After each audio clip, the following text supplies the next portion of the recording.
All right, welcome to the Charting Life podcast, where we try to explore the unexamined or overlooked parts of life through meaningful conversations and always with a healthy dose of laughter. Today, I have a fantastic guest, R.L. Akers. He's an author, and he's covered plenty of things. And it's funny that we'll get into it a little bit, but that was not your area of study originally, was it? No, it wasn't. No. Yeah. And it's like, so we're going to get into that, but I've read some of his content and it is absolutely fantastic. And if you look behind me, I got plenty of books on my shelf. So I'm going to keep adding to it. The lower shelf has, things of theology or areas of study that I've covered. But above it, I've got some fiction books that have been absolutely fantastic and instrumental for me. I've got Don Quixote up here, and over here, I've got Jules wherever I can point here. Got Jules Verne, Sherlock Holmes, Tolkien, some of those, and I think I'm going to want to add to that Akers as well, because I think this is absolutely fantastic work that he's done here. Thank you. So, do you want to give a quick little update on who you are, anything that's kind of important to you, so listeners can have an idea of who we're talking to today? Sure. R.L. Akers. I am a programmer, computer programmer by training, writer by passion, and increasingly by the time that I spend, I guess, in my daily life. I'm a dad of four, husband to a woman I dearly love and just enjoy spending as much time as I can with every day. And yeah, I guess that's a nutshell for you. All right, fantastic. Why don't you tell us a little bit about where you grew up, kind of what life was like, what was your family setting, that sort of thing? Sure. From Florida originally. I joke that I've been continually moving my way north. Started out in South Florida, moved to Tallahassee, North Florida, in middle school, high school, and then college in North Carolina. I ended up in West Virginia and loved it. Have never left. Had a great family growing up. Wonderful parents that were even better than I realized. Looking back, now that I'm a parent myself, and I realize Hmm. it's not as easy as I once thought it was to be a great parent. So had a great experience there. Um, was a tuba player as a kid. Actually Oh, okay.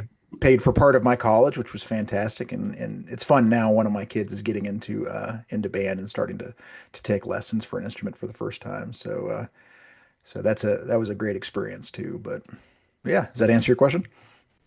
Yeah, absolutely. It's funny. I moved to Florida after I tried at college for the first time, and I went to the Tampa Bay area, and that's where I met my wife. So Florida is definitely a special place for me. But I did the thing where I worked my way south, went from Kentucky to Tennessee to Florida, and then I bounced back to Kentucky. So I'm, Okay. so I'm definitely happy with that. And so, is there anybody in your life that kind of was a either a mentor or somebody that stood out to you as instrumental in growing up that was kind of shaped your character and who you are? Yeah, yes. I mean, my parents, obviously, but there was a guy, he was the parent of a friend of mine, who I got to know more over time, but in high school, who left a successful business situation to go work in the nonprofit world. He also had many children, but none of whom were biologically his. And it's Okay. it's interesting how in so many different ways, and I didn't realize this until later, but in so many ways he kind of normalized some things that were not normal, but normalized them in my head such that, he did influence me when it came to making my own decisions about work, because I did, and I don't even think I mentioned it earlier, but I worked initially in the nonprofit world, in the fundraising world. And when I got married, I ended up marrying a widow with four young children. And it- this was, I look back now and I realize just how much this guy's heart in both his professional life and his personal life very much influenced me. Um, so that, these were, I like to take, these steps didn't seem crazy to me. They seemed like, this wonderful story that God was writing for me. So yeah, he was a huge influence in my life. That's fantastic. And it's interesting how just the curves that we have in life, or the detours, or the things that we don't see coming, is just I don't know. It's interesting how it seems like there is a way that's paved before us, even if we don't see it coming ahead. And so that's really interesting. I think how that happened for you as well. And then why don't you tell us a little bit about just your faith journey? It doesn't have to be a very large one, but I think everybody, whether you're religious or whether you're not, you have some starting place and some place where you're at currently. So why don't you give us what that looks like for you? Just kind of where did you start and where you are today? Sure, sure. Grew up in a Christian family, in the church, going regularly, and we joke. My wife is the rule breaker. I'm the rule keeper, right? So I never was the big rebel growing up. Loved to read stories about them and write about them, Mhm. but got into college, and it wasn't the first time, but then especially really, my faith had to become my own. Obviously was confronted with a lot that was outside my experience, and Mhm. just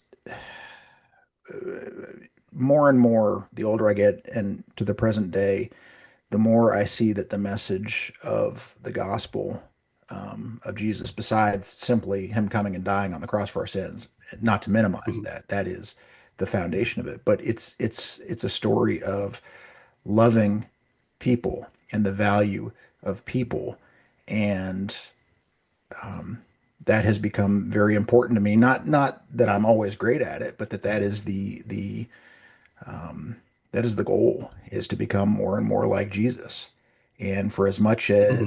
as he was a divisive figure at times because not everybody liked what he had to say, um, he Right. loved people sacrificially, and including people he completely disagreed with. So that is where I am in my faith journey, is trying to become more and more like him in that and in all other regards. Fantastic. And it's interesting. You said something there that your faith became your own.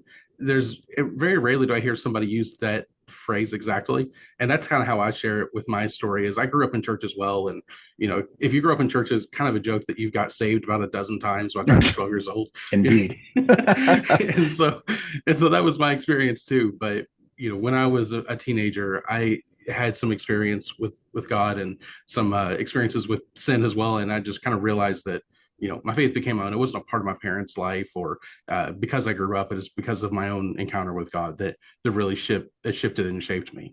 So it's just really interesting to hear somebody else use that phrase as well. Yeah, same. Uh, yeah, and so and probably diving a little bit into the deep end. There's this idea, especially in the arts, that you're either a Christian artist or an artist who's a Christian. Are you familiar with that kind of thing? Sure, sure. Sure. Yeah, and And and so for when that, go ahead, sir. I was gonna say, as far as it comes to authorship and everything, I'm kind of curious where you find yourself there as well. Yeah, I don't usually. I mean, we're talking more openly about it right here than I Hmm. usually do on an interview. It's partly you don't want to be pigeonholed because it's not. Hmm. My audience is not Christians. My audience is people, right? Right. And the message that I want to share in different, and of course different books is different things. In Overtwixt, there's of course a younger audience, and definitely there's some very specific life lessons I want to teach. They're not just Christian lessons. I would say that they're Hmm. universal lessons. But so yes, I hesitate to put that label on it or to put it in that Christian fiction genre because Right. it's not explicit, intentionally so. It's allegorical, a lot of what's in there, and it should not be offensive to people who are non-believers in Jesus. But it is what it is. At the same time, I don't. Hmm. I'm not ashamed of my faith. Um, but it becomes this tricky thing, of Hmm. how marketing, simply marketing. How do you market? So yeah, I don't have an answer necessarily. Just yeah, that I Sure. get what you're saying. Yeah. Well, and I read the first book in the Overtwixt series. And again, I think I mentioned already, but it was absolutely fantastic. I loved it. Even though it's marketed for children as an adult, I think it's wonderful. And I'm going to try to have my child go through it as well. Or maybe read through it with him. But anyways, it's a great story. And I think that definitely comes out where it's definitely not, pigeonholed into it's got to be a Christian thing. As a Christian, I can see some things that are weaved in there, but it doesn't look like it's intentionally at all. It looks like it's just a really good story And I think some of the best stories, and I've heard you talk about this in some other interviews as well, I think even in the introduction to your book, that it has to deal with real humans and how they would react, even if it's in a fantastical situation, how they would react. And I think some of the best works of art and best books do that, and yours does that fantastic as well. Um, Thank you. and absolutely. And so maybe a lighter question for you. Uh, do you typically read physical copies, or do you prefer digital, or do you prefer audio? As far as when you're reading, do you have a preference for those, or is it kind of mixture, or well, how's that work for you? Uh, I'd say my preference is print. Hmm. I did the whole kind of like your journey to Florida and back. I mean, I did the whole shift to ebook for a while, partly because when I was younger and had more time to read, I was reading a lot and didn't have the money to buy all the books I wanted to. So, Hmm. ebooks were great. I do less of that now. I prefer print, and I just don't have time to read as much. But man, do I love audiobooks.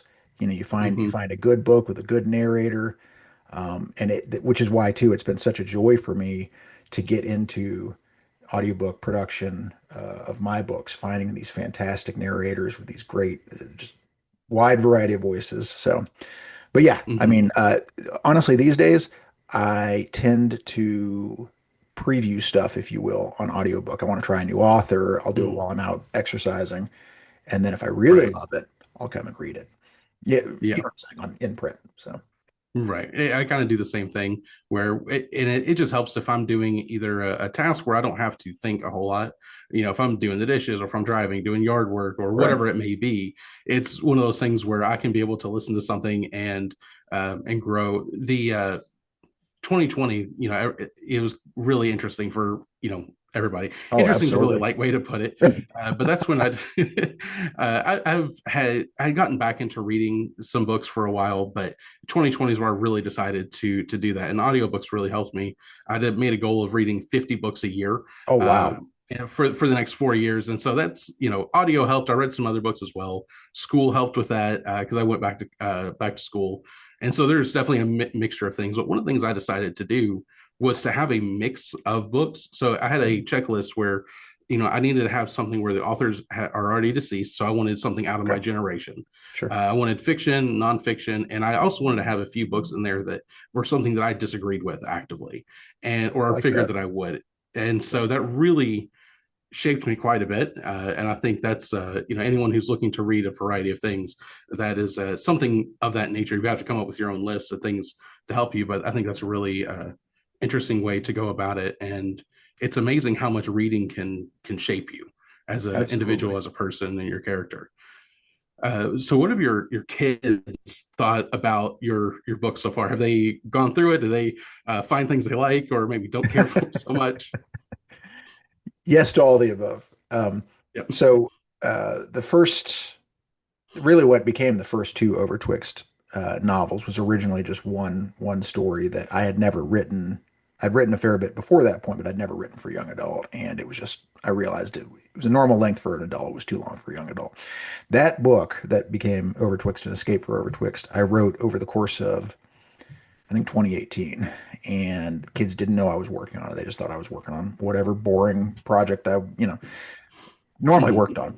And but under the Christmas tree that year, it was waiting for them. And I actually finished the whole thing. Too often deadlines don't work out that way, but it did that time.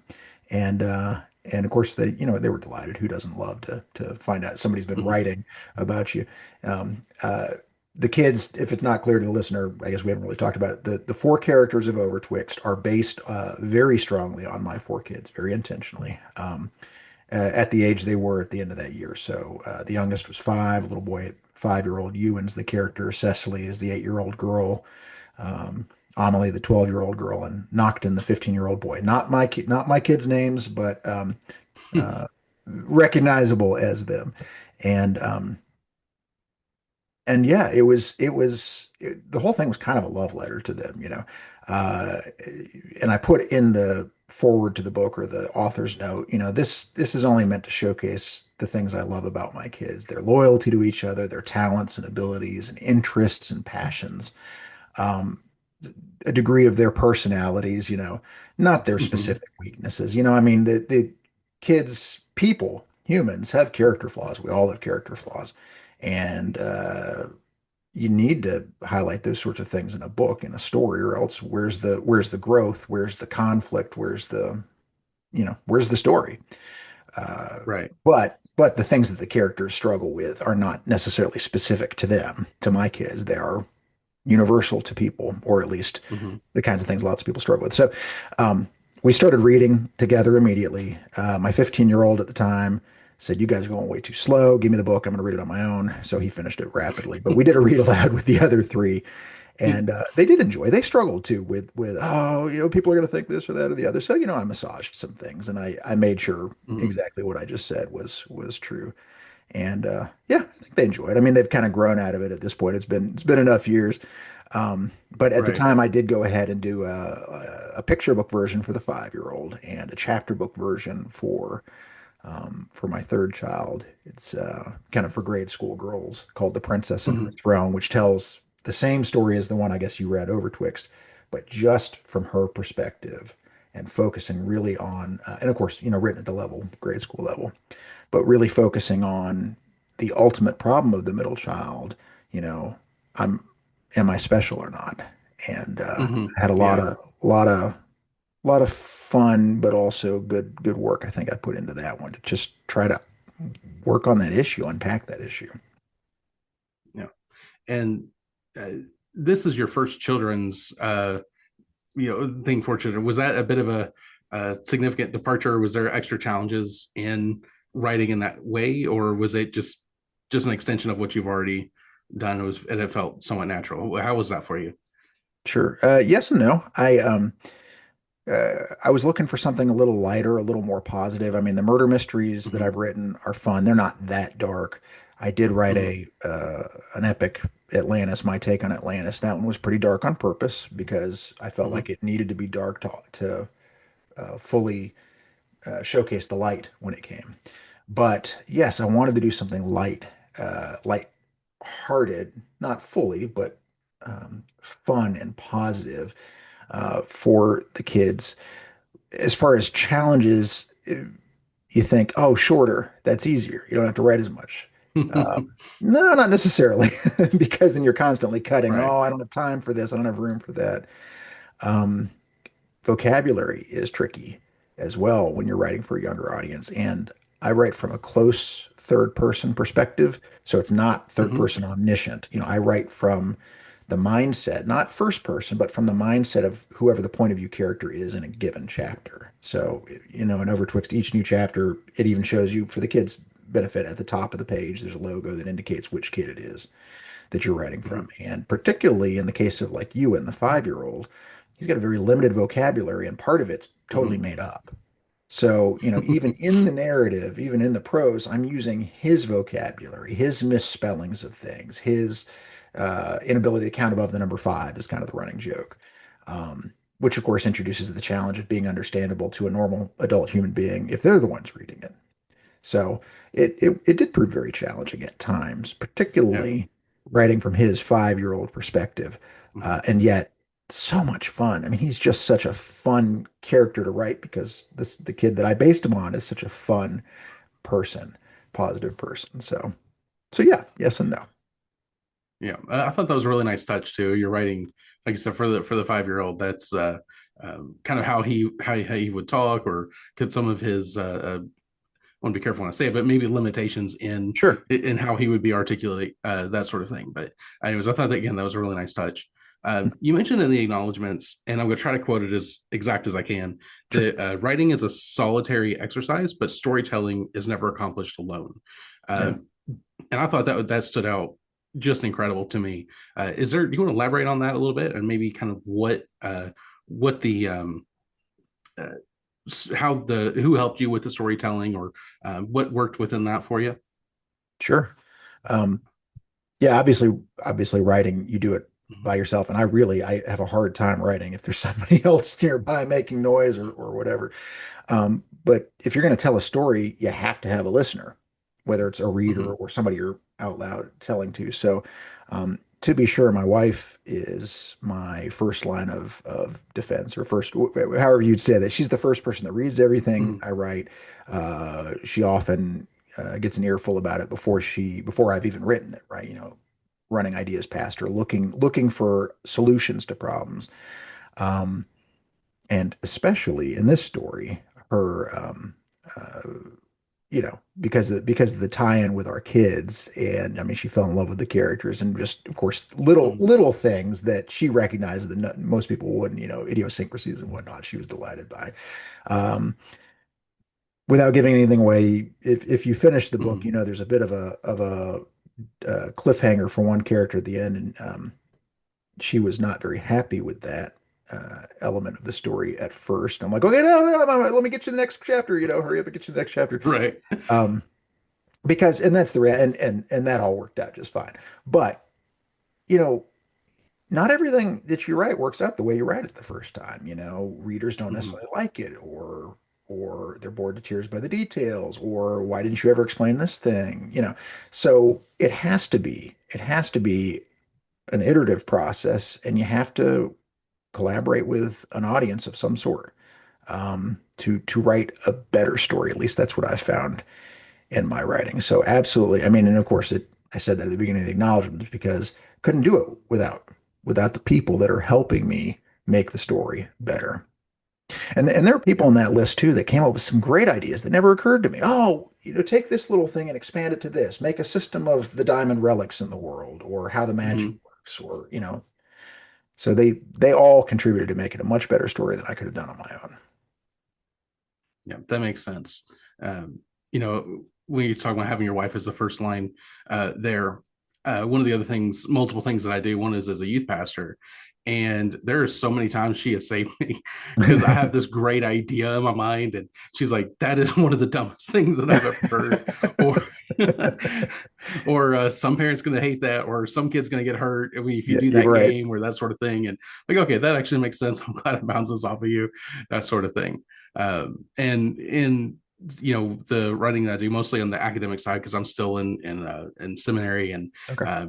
different things that I do, or even some of the artistic projects I do, I kind of try to include my wife in there as well because if you have a good spouse, then that's a really helpful. You make a good team hopefully, and so when Absolutely. you do that, you can be able to create things that are that are fantastic.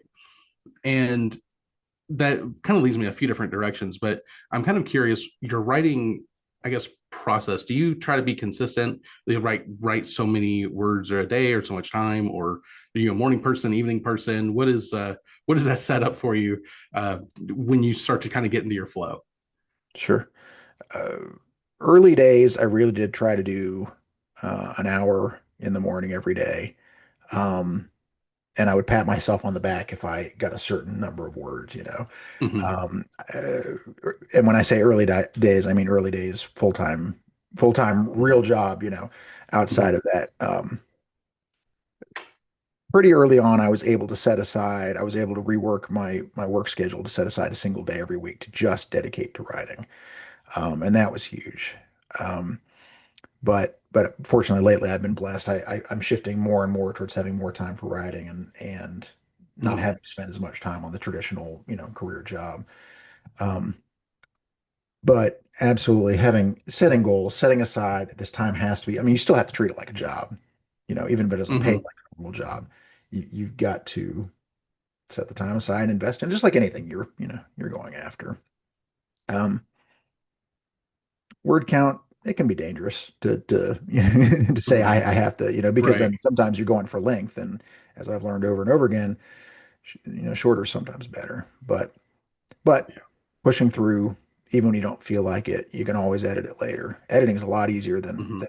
writing to start with, and so yeah, Right. If you got into a point, I'm where you've written your original draft, you feel pretty confident about it. You're reading through it, and you're like, "Oh my goodness, that was horrible. I really need to redo that." Have you run into any of that? yeah, oh sure, sometimes, Yeah. um, yeah, and then every once in a while, I read something from way back. I'm like, golly, that was great. Did I write that? So. Right. And I'll say to you, I mean, inviting God into the process. I mean, Hmm. it sounds silly to say that. It sounds silly to think that we have to invite God into anything, but Hmm. there's a degree of surrender there and inviting Him in that it doesn't just help with the process. I think I've seen enough times where it's helped with the end product of something that I didn't set out to do, but Right. turned out better than my plans. And like, how does that happen? Well, Yeah. giving it to God. Mhm. And again, I like the way that you said, inviting God into it. Where I typically talk about prayer in that way, especially as a youth pastor or even as a father to my son. Prayer is kind of like an invitation. Like you're Hmm. inviting Jesus into whatever scenario that you're talking about, whether you're writing, whether you're doing schoolwork, or even if you're struggling with something, you're inviting God into that situation. And I had a professor in seminary. He says it felt like cheating when he first said it, and then it made sense because if we're especially when I'm doing papers on like a study of a certain Bible passage, he said pray about it and ask God to show you something that you need to know as you're growing and everything. And as you're growing and as you're working on your paper, I'm like, that feels it seems obvious, but it almost feels like cheating a little bit because I'm Yeah. actually I'm asking the author to help me help Right, me right. with that. But it totally makes sense, especially if you're in that that makes sense and that seems to help because so many times as a parent, I don't know how this has worked with you or not, but there's been a number of times where my wife and I have just felt like we've hit a wall. We're trying to help our child grow through something, or trying to help teach them, whether it's a lesson or help them grow, cognitively, academically, or however that may be. And we just hit a wall. We don't know what to do, and then we pray for it, and God just gives this. We just have this little idea in the pops in my mind, like, well, let's just try this thing, and it's a whole new it opens a whole new world for us. It's like, oh my goodness, this actually worked. It seems so simple. Yeah. But I'm also curious when you're writing, I guess as a reader, if you let it, the books can shape you. Mm. Has As an author, has that done kind of similar for you? Have you been kind of shaped or uh, um, had character, growth or development for yourself as you're going through your writing? Oh, I've certainly grown Mhm, as a writer. Um, so I have a murder mystery series as well, mhm, and I kind of wrapped up the first story arc of that back in, well, right before I started Overtwixt, and always wanted to come back to it, start a new arc in a new place, mhm, a new chapter of that character's life, and I am back to that now. I'm mhm. actively working on that new story arc at the same time as Overtwixt 3, jumping back and forth. Don't ask me how that works. Sometimes it does, sometimes it doesn't. Um, but Right. rereading back through that original series, um, especially at the very beginning, I'm like, yeah, gosh, I've improved since then. It's like that. It's like Mhm, the embarrassed. You're looking back at the thing you did as a kid, and you're like, oh, I feel a little awkward. But mhm, it's like anything. You keep working on it. You keep trying to improve your craft, and mhm, practice does not make perfect, but it does make better. So mhm, yes, absolutely have grown through that. And a related question is sometimes funny to see when characters surprise you, right? When they kind of take on a life of their own, and then you realize, wait, they would never do this thing that I wanted them to do. Ooh, mhm. I'm gonna do this, So that's fun too, kind of along a similar vein. Right. I definitely nowhere near authorship or anything like that, but I've tried my hand at some fiction stories. One of them I wrote as a play, and I'm working on it's a very long process, but with everything else I'm going on, but I'm working on trying to make that into like a novel form. Hmm. And there are some things where I look back at it, I'm like, that was well said. I really like Yeah, that. yeah, And other times where I'm like, oh my goodness, this is. Um, I could tell that this was almost a decade ago when I wrote this. I've learned so right, right, much and right. grown so much, and I have Yeah. to, right? And I've Uh, learned since then. Yep. and, yes, I have. I've learned a thing or two. And one of the other challenges, and I'm curious of your thoughts on this too, but when you're basically you have to let your characters be their character. Uh, there are so many times if I'm either reading a book or watching TV or a movie or something, I'm just thinking if you just did this one thing, it would be so much easier. Right, You know, maybe the challenge, the plot challenge could be something different, but like you could just fix everything if you just did this one thing. right. But good storytelling, you really need the characters to play themselves out. And is that something that have you ever had a challenge with that? Have you wanted to try to solve the problem a little easier sometimes, or have you been? Is that It, pretty easy for you? within the writing, you mean? Yeah. Mhm. Yeah. Yeah, it's funny you say that because I've been reading this book recently, and I keep wanting to say the same. You bonehead, don't do that. It's Mhm. you're making the same mistake over again. But at the same time, as a writer, you recognize that again, you need that conflict and that growth in the Mhm. character to make a richer story. Um, sorry, I've got ladybugs flying around here, if that's not already Yeah. obvious. But at the same time, you also it helps progress a story sometimes, right? When things happen, when they make mistakes, so it's a balance. It's a balance for Right. sure. Because unfortunately, if we're writing believable characters like us humans, we humans Mhm. still make boneheaded mistakes sometimes, even Right. knowing not to do that Mhm. or that's going to hurt me. And we think, oh, it won't happen to me, or oh, I'm better, or whatever. So it's a balance. I at the end of the day, no matter what you're writing, dark, light, inspirational, whatever, it Mhm. needs to be enjoyable. It needs to be fun in a sense to the reader, Mhm. satisfying. So you don't want to lean too hard on character stupidity to progress a story. So it's a Right. balance. Yeah. And I really liked how you mentioned that as humans, we do have our own character flaws, and and especially when we know the right thing to do, and we choose to not do it, or we are the ones who make the boneheaded mistakes, and so Right. that is, I think that's absolutely true, and we can definitely give a little bit of understanding to some of the characters when they begin to do that. And so I'm curious, how did your family, is it when you're writing, because it takes a while to write, and when you're doing these novels, it takes a lot of time out of you. Was your family very supportive, or has it did that present challenges? Did you ever feel like you were missing out on anything while you were um, embarking on this journey? Um, they've always been supportive. No, I don't necessarily feel like I missed out. I mean, part of that's just treating it like a job, setting aside the time. And again, Hmm. it's easier now. But yeah, certainly early days, having the time early in the morning before anybody else gets up. And we homeschooled all four of our kids for a while. Hmm. Or setting aside time on a Saturday. Setting aside, I would always try to use a few days out of my Christmas vacation, when I Hmm. had, when I was more full time for writing. But it is important. It's very important to set aside, that family time, to have your break time. And I didn't always do that well.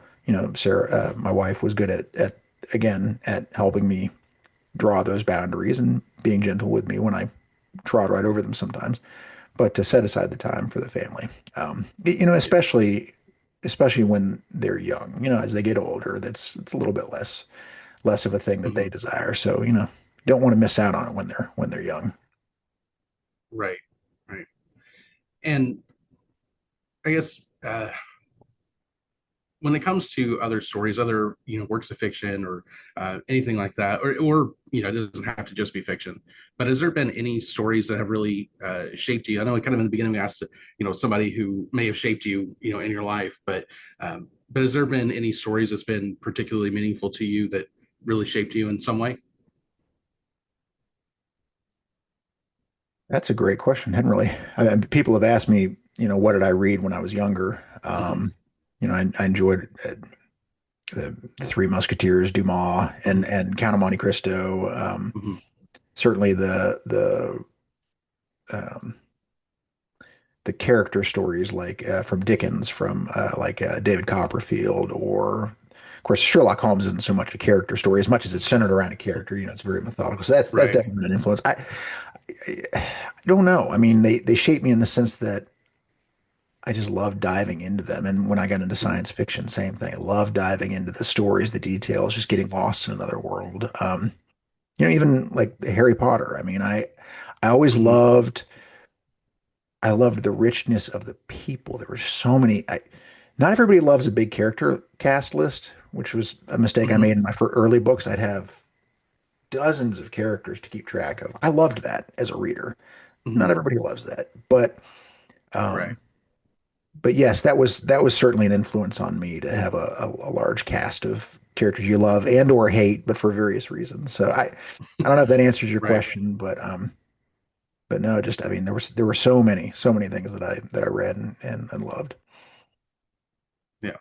Yeah, I think that's fantastic. And I definitely like some of the ones that you mentioned, Dumas, and I don't know if that's the silent or not because I'm not. Is it? I'm trying to think. He was French, I believe, right? French, yep. Yeah, yeah. So I don't know if they probably the S's might be silent there, but his work, and then you mentioned I think it was Dickens as well. Hmm. Yeah, man, those they definitely created some interesting worlds, and I know I like some of the ones where uh, there's a whole world that's being created, and I know there's a whole nother challenge when it comes to that. What Right, what are the physics of the world? What are the same? What are not? Sometimes like is gravity even the same, or things like right, time? And I know you in your the Overtwixt books, you definitely mess around with that a little bit, and I right. think that was really cool how you worked some of those in. So uh, is there anything else that maybe life lessons you've perhaps learned while um, throughout your journey as an author? Anything that you would want to pass on? And then, if there was somebody who was maybe an aspiring author, what kind of advice would you give to them? Um, Life lessons. I mean, it's not about you. It's not about me. You know what I mean? Like who? It's not Hmm. about me, right? It's Right. uh, somebody once said, probably lots of people have said this, some variation of this, people are not thinking about you as much as you think they are.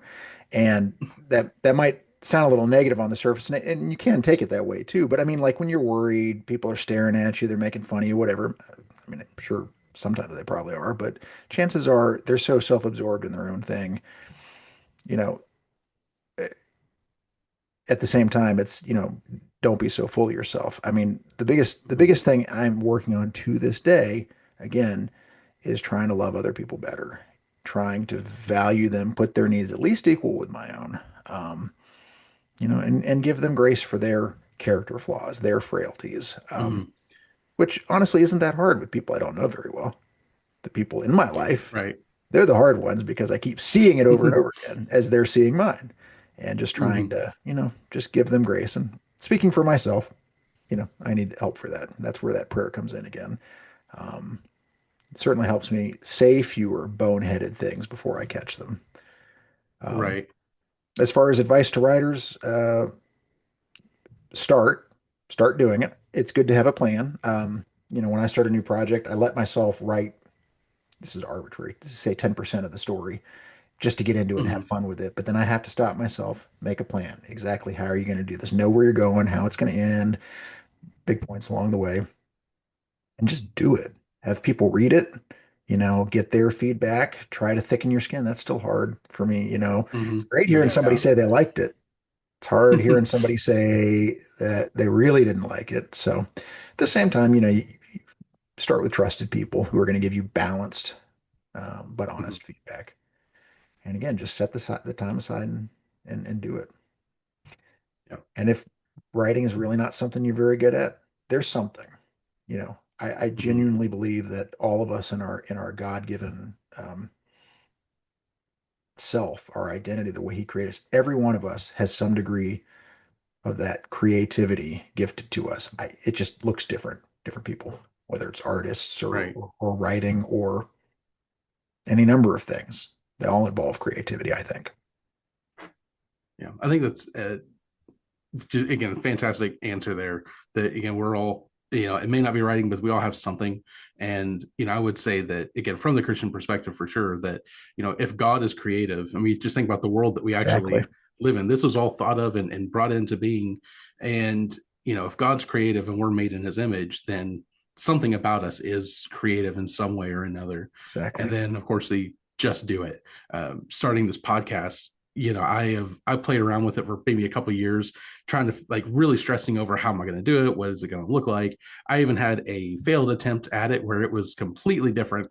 And it took some time. And I had a good friend who really helped me get started for the first 4 or 5 episodes, kind of co hosted with me. And then I don't know if it was his intention or not, but he just kind of backed off and then let me continue to run with it on my own. And I really appreciate, really appreciate that. But again, just that idea of just do it.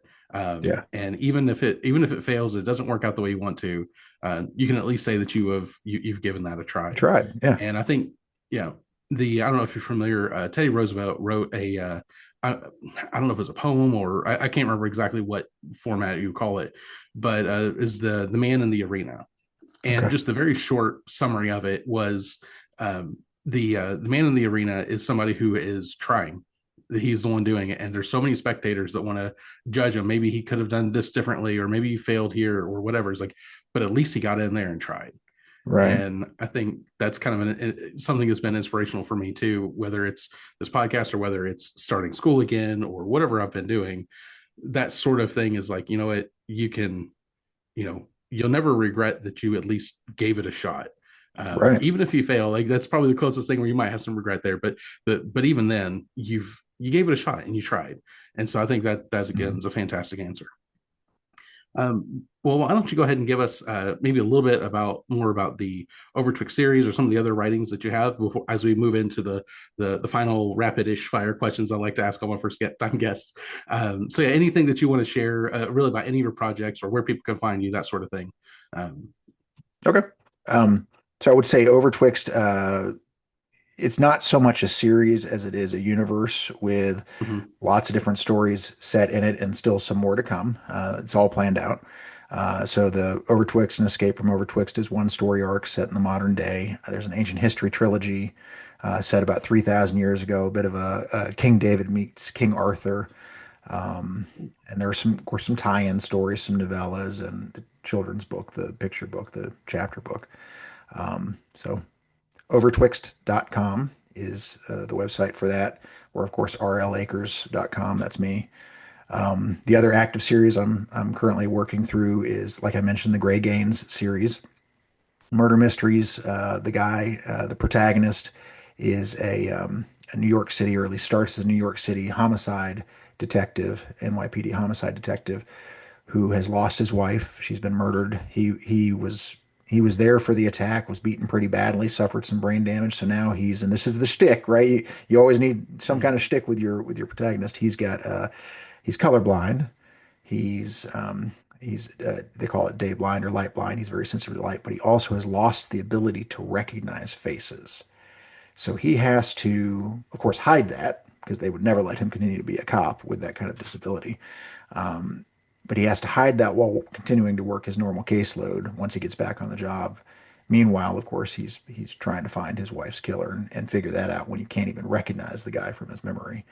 So so that's a fun series. I finished, like I said, a story arc of that, six books, released a recent anthology edition that had all six of those stories, plus a couple exclusive short stories. That's called Gray in the City. And I am in the next couple months releasing the first of his new chapter of life. It's going to be called Gray Dawn. So very much planning on many episodal Gray books. Have a lot of fun with those. They largely stand on their own, each one. So yeah, those are the ones I'm pushing right now. And Overtwixt and Gray are very different, and so they scratch very Right. different itches, creatively speaking. So Oh, fantastic. I look forward to getting and diving into some of those as well. thank you. So yeah, so getting into some of these questions, again, these are kind of for fun, but are also kind of revealing as well, I think in some way. So going with the theme of charting life and the unexplored and all of that sort of thing, let's say there's an island that is popped up. It's nobody has charted it before. You're tasked with taking a team to go and explore the island. Who are five people, real people, living or dead, that you would want to bring with you? And the two caveats is one is person needs to kind of help you survive, live off the land, that sort of thing, and another needs to be a storyteller of some kind. Okay. I chatted about this a little bit with my wife, but we Steve Irwin, I think, would be the first one to help protect me from Yes. the Okay. crazy people, or not crazy people, but the crazy animals and wildlife, and who knows what's on this island. Um, yeah, I don't know if he's as much a survivalist as a good with animals, but man, he was so positive. Such a, Yes, I never absolutely. watched a lot of his stuff, but he just seems like somebody I'd really like to know. Let's see here, storyteller. I had this college dean who could tell a great story completely, no emotion on the face. But he also, in addition to being a great storyteller, knew lots of languages and knew how to carve musical instruments, whether from wood or from gourds. So music, we need our music. So I think Hmm. he would be good to have. Okay, my wife has to come with me for sure because Hmm. that would be hard without. Well, we're going to assume the kids are okay on their own, right? Okay. Right. Yeah. Um, Da Vinci. Ooh, okay. It's a good one. Yeah, for all the things we don't know we're going to need, to invent once we're there. And then, oh, I think her name is Leanne Morgan, comedian. She makes us laugh our Oh, heads okay. off.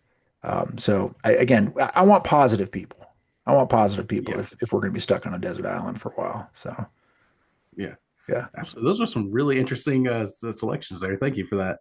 sure. And if you can bring one crop to sustain life, that's it. What are you bringing? Oh, definitely potatoes. I mean, they're very Potatoes. Yeah. versatile, right? Potato Hmm. chips, I'm having a bubble gum moment here, right? Potato chips, Right. uh, tater tots, baked potatoes, twice baked potatoes, mashed potatoes, chips. Anyway, yeah, potatoes, I Yeah. think, very filling. I saw something online recently that said it had a picture of probably 6 or 7 different varieties of potato, like way that it could be cut up, like you said. And said, if God can, do this with potatoes, imagine what He can do with you. Oh, nice. So, if you focused the next year on improving one area of your life, what would that be? Mm. Um, I have been working a lot this year on forgiveness. Um, Went to a retreat last August, and it just blew me away the realization of the things that I thought I'd let go, but we're still there. When you think about a certain Mhm. person and you start to get a little, um, that's evidence of unforgiveness, and it really kind Mhm. of gets in the way of peace, of joy, of freedom. So that's kind of already been the thing I've been working on and working through, and sometimes realizing it's nothing to do with the other person in the first place. It's my own thing, but that doesn't mean it doesn't need to be processed. So Right. forgiveness and letting go of unforgiveness. Yeah. Yeah. I think that's fantastic and very well said. It's funny. There's a few things that's popped up, but that also is very similar to my story and something that I've had to work with over the last year, roughly, is working on forgiveness. There's a situation came up. My wife just said, maybe you haven't actually forgiven this person. And it was somebody who definitely I had, I guess you could say, every right to harbor resentment for. Sure. But Sure. it was, I realized I had not yet forgiven them when I thought I had. But anyway, so I think that's really important. And again, I love the way that you worded that. So, how do you personally decide which opportunities are worth pursuing? And maybe think of it this way: if there are two open doors or multiple Mhm. open doors in front of you, how do you decide which is the best one? Yeah. Because it's not always between good and bad, which actually I think is something the Hmm. guide talks about in the Overtwixt story. Yeah. Right. There's good, there's great, there's good for me. I mean, certainly Hmm. I'd like to say I try to pray about it. I don't always even think to, but I'd like to say that, I try to pray about big stuff first. And then, you try to make the decision that fits best with the goals that you've established. And honestly, you stick to it.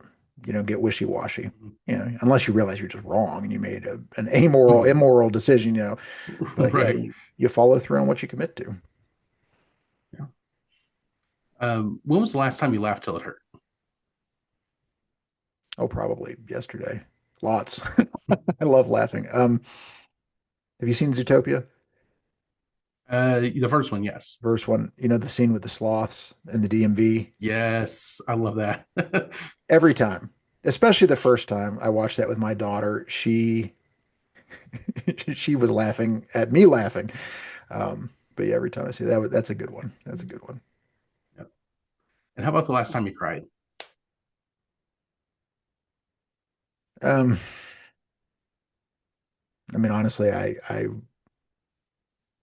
just what's happening with our country right now is kind of breaking my heart. Hmm. Yeah. So that's been just in some of my time with God lately in my prayers, and that's been, yeah. Yeah. Understandable. In your opinion, what does it mean to be good? I would say it's to recognize just how um, flawed we actually are, and not just how flawed and broken other people are, but how flawed and broken I am, and try to give other people the grace that I want. Um, and of course, seek help from God to be better than I can be on my own. But it's not very good to think higher of yourself or more of yourself than you actually deserve. Right.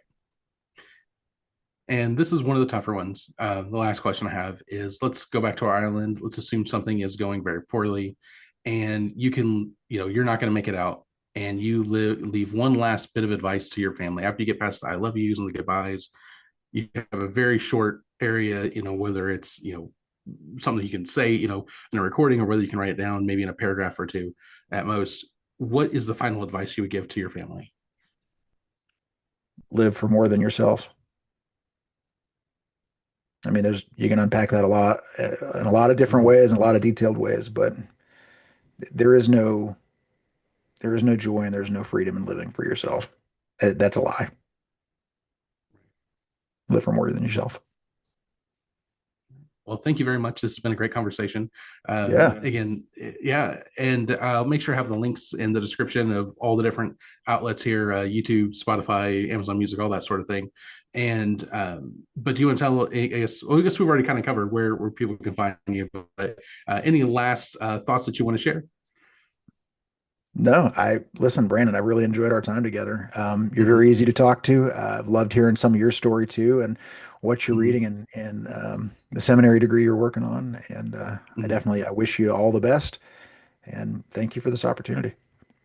Absolutely. Thank you. And thank you, everyone.